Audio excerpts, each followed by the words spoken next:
बिस्मिल्लाहिर्रहमानिर्रहीम अस्सलाम वालेकुम। मैं आपका वीर दोस्त मुर्तज़ा टीवी। मेरे चैनल को सबसक्राइब करो, नाल एक बैल का बटन भी ओके करो क्योंकि हर वीडियो मेरे वीर दोस्तों की जल्दी पहुँच सके। गब्बर मज माशाल्लाह लैके आए थब्बियां का वाना ये तकरीबन किनवे सूए तीसरा सूआ सुना माशाल्लाह। मंडा वेख लो थान माशाल्लाह दर्दी है अगे खलोया यार माशाल्लाह जी।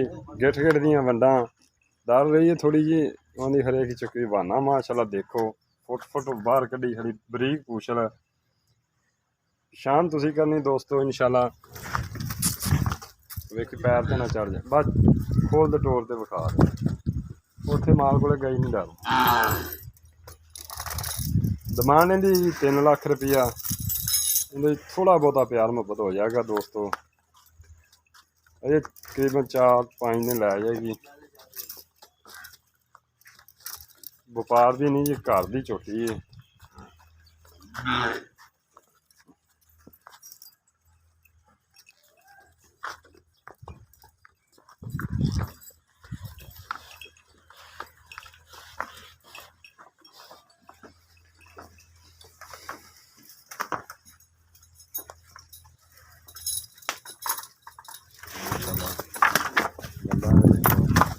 वाना देख लो माशाल्लाह थब्बियां दा वाना। पहले सूबे दुध किन्ना दूसरे सूबे दुध किन्ना देंदी जी? दूसरे सूबे दुध किन्ना पालो ने वज ਜਾਂਦਾ किन्ना को देंदी जी?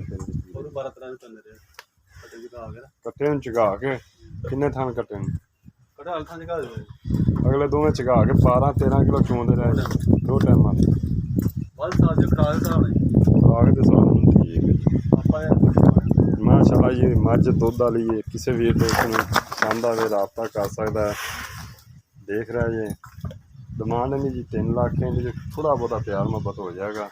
बक्की गए लो पछाण तुसी करनी दोस्तों इंशाल्लाह दिखा रहे हैं। थब्बियां दा बहाना मझ कोले देख माशाल्लाह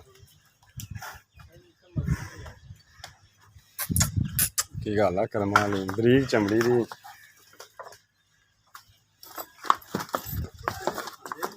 इंशाल्लाह उम्मीद करना दोस्तों वीडियो पसंद आएगी। पसंद आए शेयर लाइक लाजमी करना।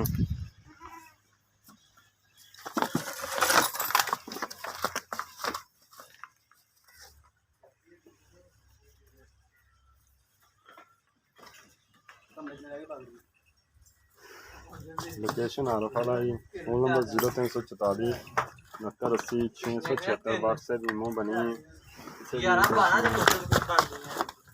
पसंद आंदी रबता कर सकता है। इजाजत दो मिलने अच्छी वीडियो ना। पाकिस्तान जिंदाबाद।